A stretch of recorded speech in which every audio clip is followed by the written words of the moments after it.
Welcome to Dublin, Ireland. We have 48 hours here, so we're going to take you to as many sites as we can see. We're starting out at Christ Church Cathedral. Let's check it out. Christ Church Cathedral has been a place of pilgrimage for almost 1,000 years. The wall that you see here, which is the north wall, visibly leans, and it survived a roof collapse in 1562, which means this wall is from 1230. As you can imagine, this cathedral has undergone many renovations, but still boasts so many incredible pieces of history, like the tomb of Strongbow. And the most recent renovations took place between 1871 and 1878. Yes, this is an actual heart you are looking at. It is the heart of St. Lawrence O'Toole, who was named Archbishop in the 1150s. And actually, in March of 2012, the heart disappeared and was recovered and brought back to its home in Christchurch in 2018.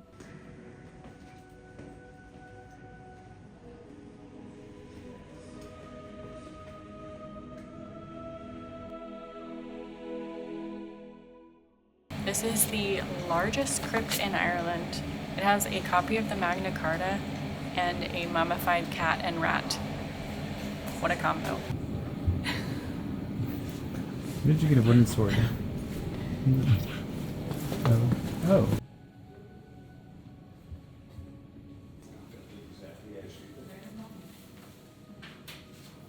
The Magna Carta.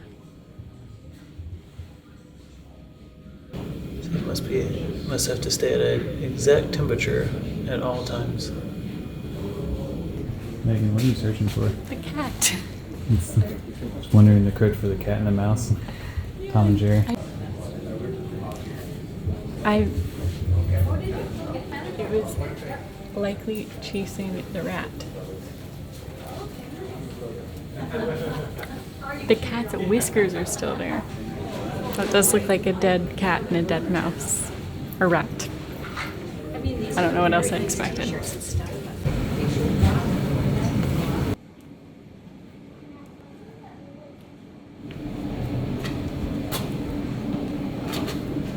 It's crazy looking. This is the Nuremberg chest. It was used to store valuables and documents. It's made completely of iron. Could you imagine, like, every time you wanted to go travel, if I was like, okay, go get the iron chest, lug it around. I can confidently say that we would never travel anywhere if I had to lug that thing around.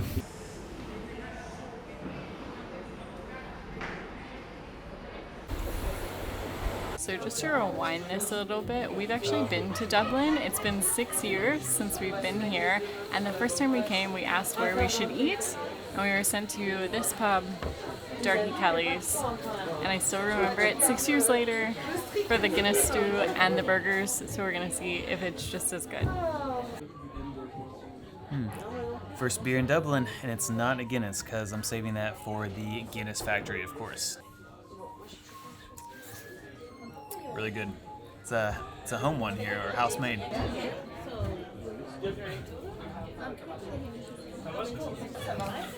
Is this going to cure your jet lag? Let's see, I'm going downhill fast. I also want the classic. It's such a good burger. Yeah. Just as good as I remember. All right, so Darky Kelly's, 10 out of 10 still recommend. Yep, absolutely. 6 years later, still didn't disappoint. And I need to stay directly in motion now in order Must beat jet lag. to stay awake. You all are keeping me awake.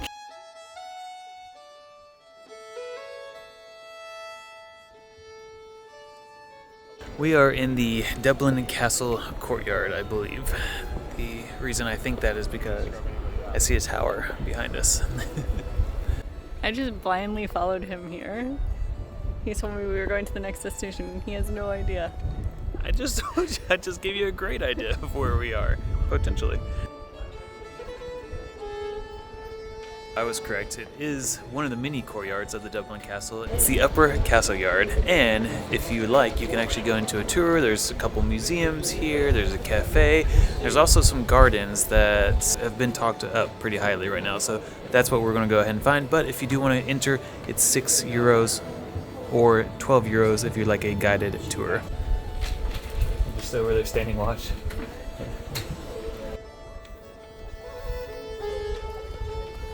The Record Tower is actually one of the oldest buildings in Dublin. It dates all the way back to 1204, so over 800 years ago. Like, it's crazy.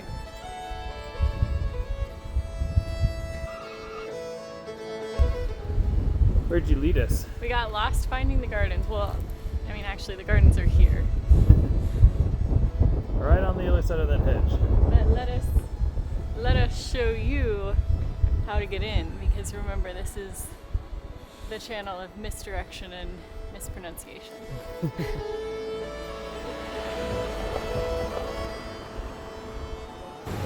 Is this the way? I see the door.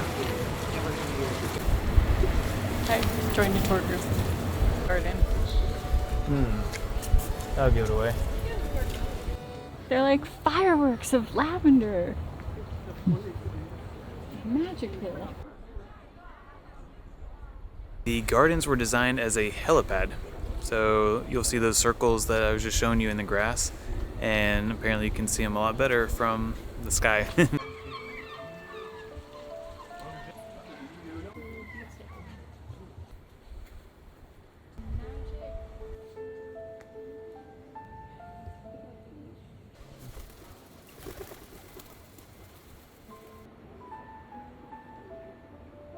Just on the other side of the gardens is the Chester Beatty. It's part library, part museum. Lonely Planet actually called it one of the best museums in Europe. And, best of all, it's free to enter. But be careful, if you're on a time crunch, you could easily spend hours wandering the exhibits. Tiny books. So this is a map of Paris, and Notre Dame is in the top left. These are from 56 AD.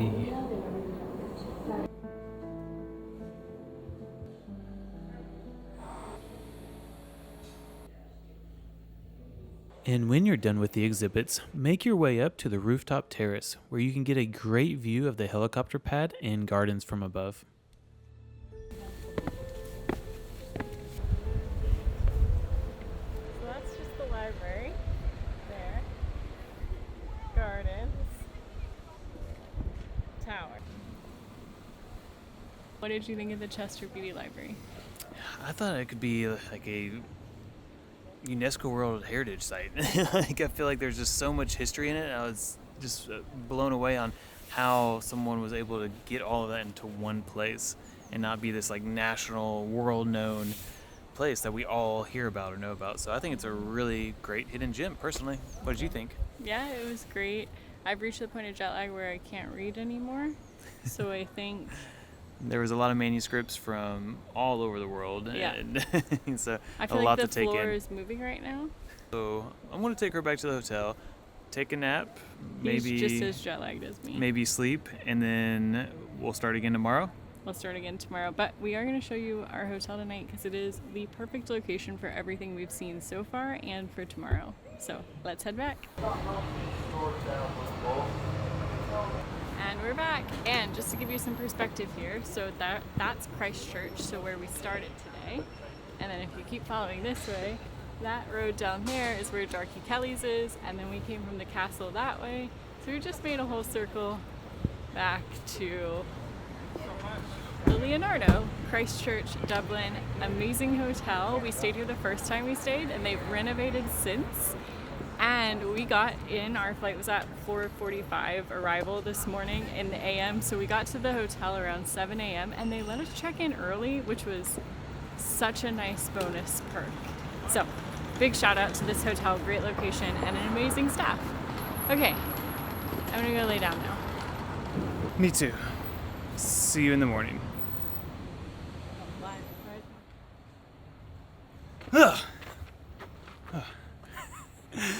Good morning from the Hungry Tree. All right, so welcome to day 2 in Dublin here. And as you can see, this tree has been eating this iron chair for the last 80 years. So if you're looking for a unique destination here in Dublin to start the day, it's in King's Inn Park. It's a great little park you could take a stroll around too. Dublin is dotted with great little parks that you can just have a coffee in or take a little stroll. We accidentally slept for like 17 hours last night, so our day 2 is a little bit tighter, but I guess we needed it. Traveling is just a young man's game, what can I say?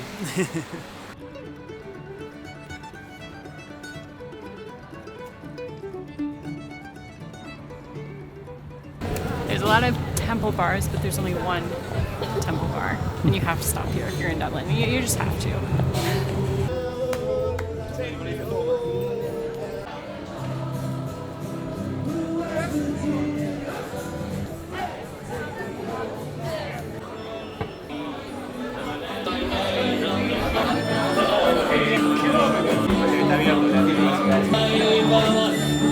But if you're more in the mood for coffee than a bar, you definitely can find that in Dublin too.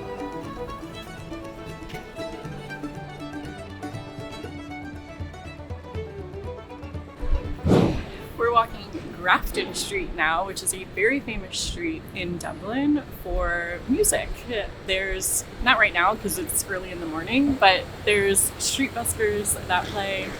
Lots of famous musicians have played this street, like Ed Sheeran. Do y'all want me to sing for you? Because he sings about Grafton Street. This is Thin Lizzy, my friend.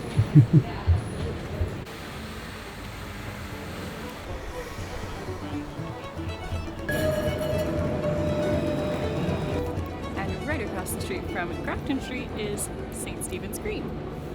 Yet another beautiful Irish park. I told you they're everywhere.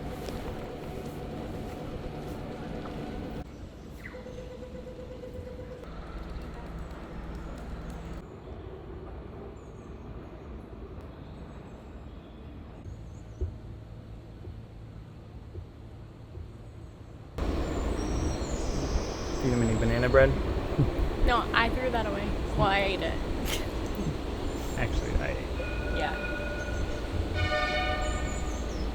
He's just warming up, sunbathing. We all are soaking in this glorious peak of Irish sun in such a peaceful spot. What a great little oasis in the city. It's good. So St. Stephen's Green is a gated park and it opens at 8:30 in the morning. So you can't do a super early morning stroll. It's so peaceful and relaxing. The animals are so chill.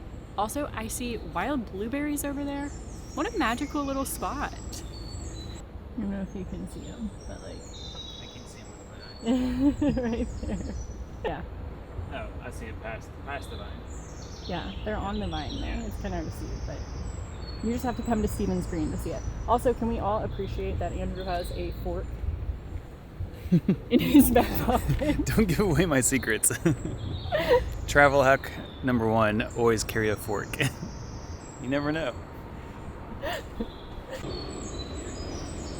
All around the park, you'll see statues. The statues are representing freedom fighters from the Easter Rising. Now, I don't know my Irish history really well, so I'm not going to pretend. What I do know is essentially it's rebelling against the British rule back in 1916. So it's a huge part of the history, and I think it's really cool that those people are remembered all throughout the park. It's a very fancy way to cover up construction. So notice that these aren't real windows. That is very fancy.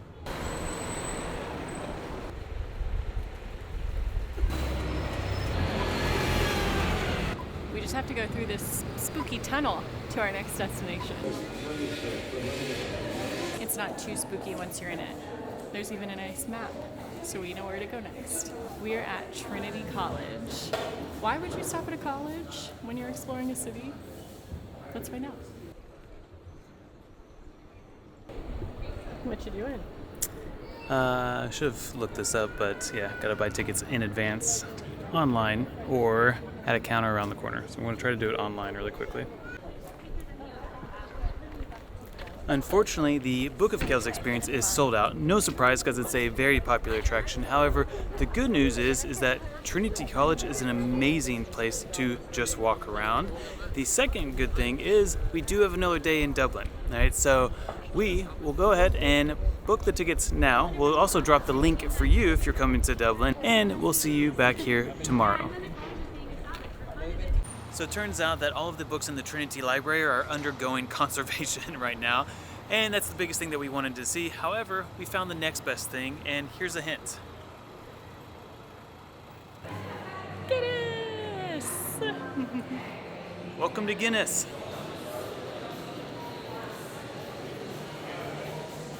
This is one of the most well-done tours that we've ever gone on. We're going to show you some highlights, but it is a must-do if you're in Dublin. I feel like I'm walking through the fields of barley. The fields of barley. Remember when I made up that song in the Narrowboat video? On the hills of barley. I think that's a song. Barley water. So next, are we going to jump into a pool? Maybe.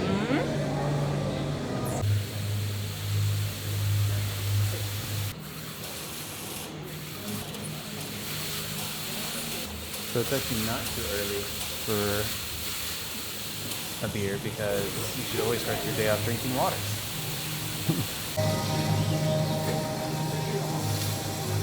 It's very relaxing in here. The magic yeast. I'm going to host a meditation retreat in here.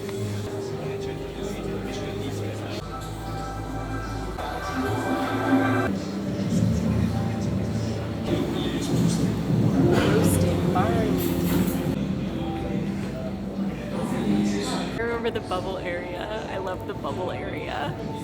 100 million bubbles in every pint. How do they even know that? They have a counter.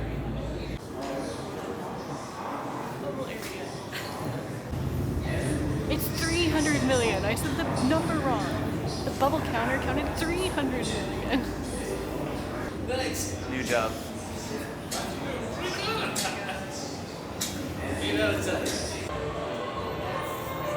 This is one of my favorite stories, that this man signed a 9,000-year lease. What a vision.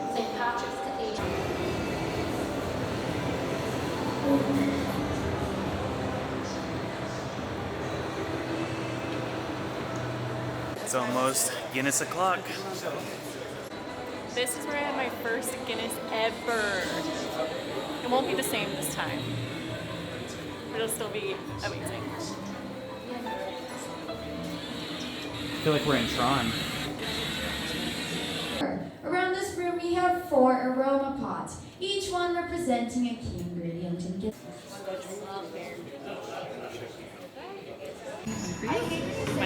I love these little cups.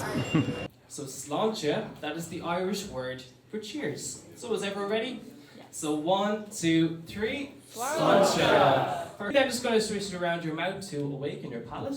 What was your second? Is going to be first. And actually, I mean, you can't beat a Guinness at Guinness. So, and actually is like you do get a different experience, like doing the tasting like that.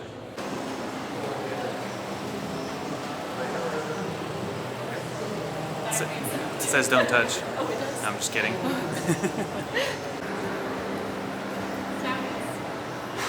We're not doing it. This time we did the Stouties and the Guinness Academy. Last time we were here, we'll put a picture of our Stoutie right here. But we do highly recommend it. We didn't need to do it twice, but if it's your first tour, you should definitely do it. It all leads to the gravity bar.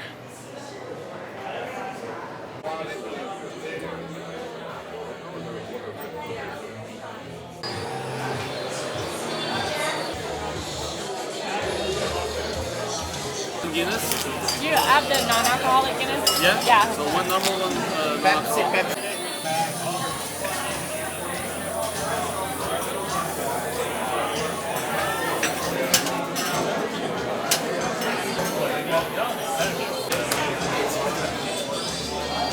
She got her 0% Guinness, 0% alcohol. Well, you know how it is. Cheers, thank you. How is the 0%?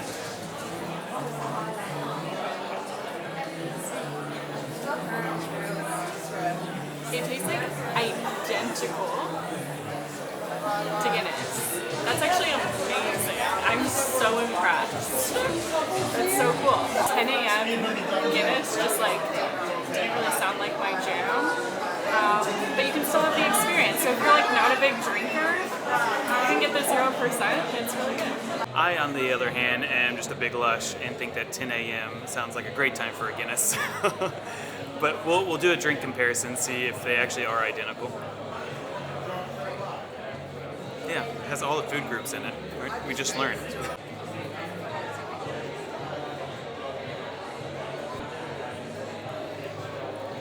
No, there's definitely a difference. Really? There's definitely a difference, yeah. This one's a little bit sweeter, for sure. I mean, it's very close, but immediately I could tell that there's a difference. It almost reminded me of like a soft drink at first. It's like there's definitely a sweetness to it, but still not bad.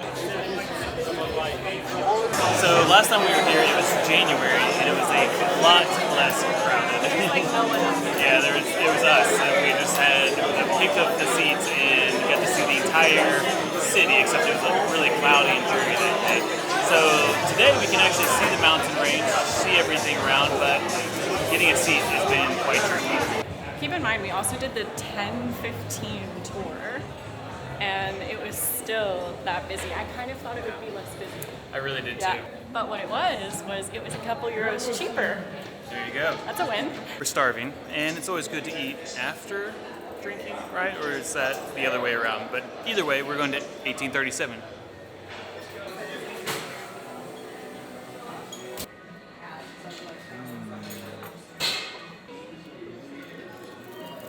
This is amazing short rib, potatoes, cauliflower. One of the best short ribs I've ever had, so definitely recommend eating here. Potato. We love potatoes. Yeah. They said that they forgot my oyster, so they just brought it out to me. So we'll see how that is. That was just so random. I know, It right? was like and you spinach, and you're just like, oh, this is an oyster that comes with the short rib. It's like, oh, thanks. He did bring in a little crab. You can't really mess up a fried oyster, but this is really good, so appreciate the add-on.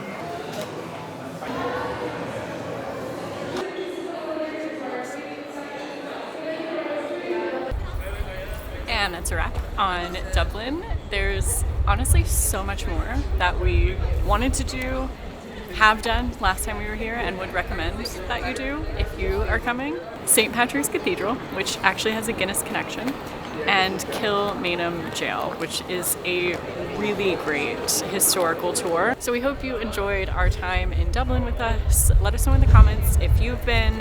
When we stop through again, what do we definitely need to see? And we also have a post in the description that has every stop that we made, so you can check that out as well. And we'll see you in the next adventure.